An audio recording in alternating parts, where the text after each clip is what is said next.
452 heads off the 440 that we're working on for the 79 Dodge Magnum. If you're just joining or just clicking on this channel for the first time, it's not a 600 horsepower build or anything of the sort. All we're doing is trying to put a 79 Magnum on the road, and we're using an RV 440 to do it.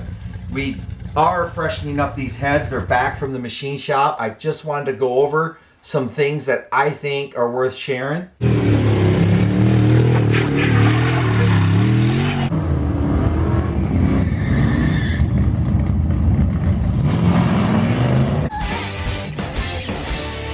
So we cut the heads 30 thousandths, and did that. First of all, it gives a nice smooth surface for sealing, and second of all, the head gasket we're using is about, they say 39 or 40 thousandths compressed. It's a Felpro, and the tin I measured with a micrometer. Sorry, I measured with a caliper, and it was 25 thousandths thick. So we're giving up about 15 thousandths in head gasket, but I cut 30 off, so we should net a gain of about 15 thousandths. It'll do very little for the compression. It's going to be a slug. We got, probably be lucky if we end up with 7/8 to 1 compression, true compression. I'm not measuring because what it is, it's going to be regardless of what it said. Some things I wanted to point out about the 452 head though. It's one of my favorite factory big block heads, as far as especially stacking it up against the famed 906 head that people, you know, come on the 69 440 GTX or whatever, because it came on a Magnum motor. They think they got Magnum heads, and I'm gonna tell you, the 452 that you'll find on the mid to late 70s big block Mopars, the 400s and the 440s, they basically, you're splitting hairs as far as flow. You might argue a little here and a little there, but technically speaking, they're going to flow basically what a factory 906 will flow. The only difference is they got the hardened seats for today's gas. That's important.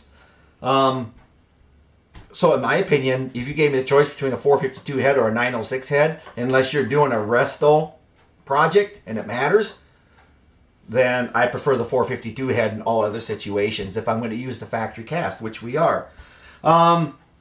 We did give it a little better valve job than the factory gave it. So we did do that. If you saw in the other videos I've done, I did a little bit of transitioning in underneath in the bowl areas, and to help it flow there, because we're using the factory camshaft of the RV. And then these right here I bought from Rock Auto. They're 69 GTX 440 replacement valve springs. They were really budget friendly. They got the damper inside. All valves have been checked, clearanced, install height, and the spring pressure. On the seat, spring pressure on this is 110.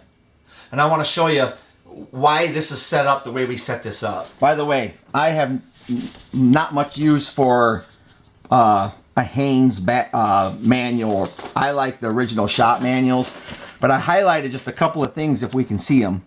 First of all, if you look on a high performance 440 and then a 383 two barrel cam.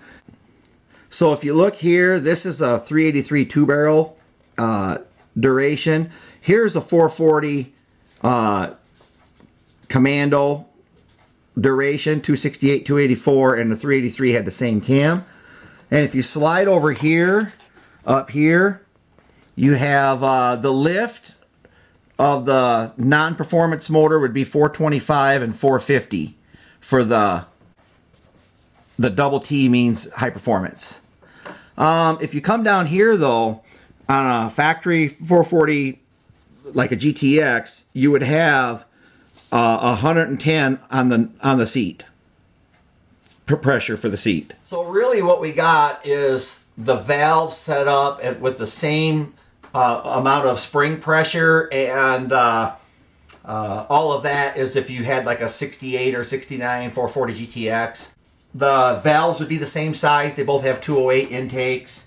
It's going to flow about the same. Actually, what little bit of bowl work I did inside there, I don't really want to call it porting. Like I said, it was more or less helping the transition to fill the chamber quickly and the valve job. These heads probably are, I'm going to say, in my opinion, are better than any factory 906 head that you would pull off a, a 440 GTX or something. On a side note, I had a subscriber. Well, let me tell you, you guys know, if you know the channel, I got the 2 vans, and something really cool that needs to be shared. This guy's YouTube channel is That Van Guy.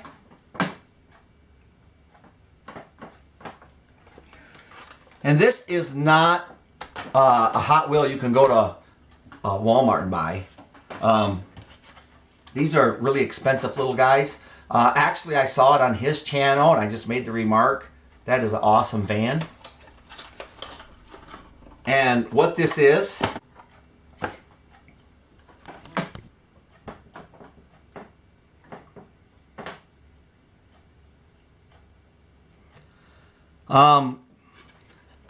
it's got the doors that open on it. This is an expensive little guy. You can go online and try to see what the prices are. You might be shocked. I love it. Thank you to the Van Guy. If you want to see more in depth and detail about this, I'm not taking mine out of the case. I'm keeping it just like this, guys. I'm not taking it out of the case, but if you want to see the doors and everything function and what's on the interior of that, you can go over to his channel. He did a really nice video on them. I do want to let you know that, in today's world, aluminum heads are so much available if you're after serious performance. What are we looking for out of this 440? 2 things. We want to get the Magnum, the 79 Dodge Magnum, back on the road, reliable. And second of all, we don't want it to be frustrating to drive. And if you ask me what's frustrating to drive, we got some hills. We live in a hilly area. Some of our hills are really long and a kind of a nice incline, steep incline. And I just hate it when I hit them doing 60, and when I hit the top, I'm doing 52. Boy, that frustrates me. So we just want to, bypass that stage to where it's a nice driver. But it should be a give or take rough estimate for yous that like numbers. I like what I feel when I drive the car, not so much a number. But let's just call it, probably, if you like the numbers, probably a 300 horse, 450 foot-pound torque engine. So the 79 Magnum's a heavy car, but this will move it just fine. It'll be just what we're looking for. If you're wondering why I'm not out getting things done, no, look around. See for yourself.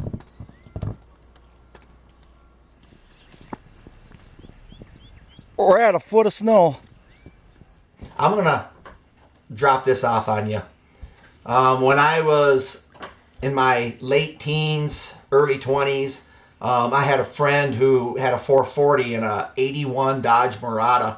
440, stock stroke, all of that. Back then, we didn't have all these 440 source, make 1,050 cubic inches for $15.99. That wasn't an option. But a 440, there was a guy just lived out in the country that ported his heads. He had 906 heads on there. So basically, this head with 219 valves installed and ported, cast iron heads. Okay, so I helped bolt something on. He went 920s at 150 mile an hour and a quarter mile with cast iron headed 440. And he did it off the Mopar Performance distributor. Yeah, with the regular Mopar Performance with the advanced curve inside there you could buy for $79 back then. Shove that in there, cast iron head 440, did 920s in the quarter mile, guys, at 150 mile an hour. So I don't know what that is for you half trackers, but you can figure that out. And he ran regular factory champion spark plugs. Speaking of which,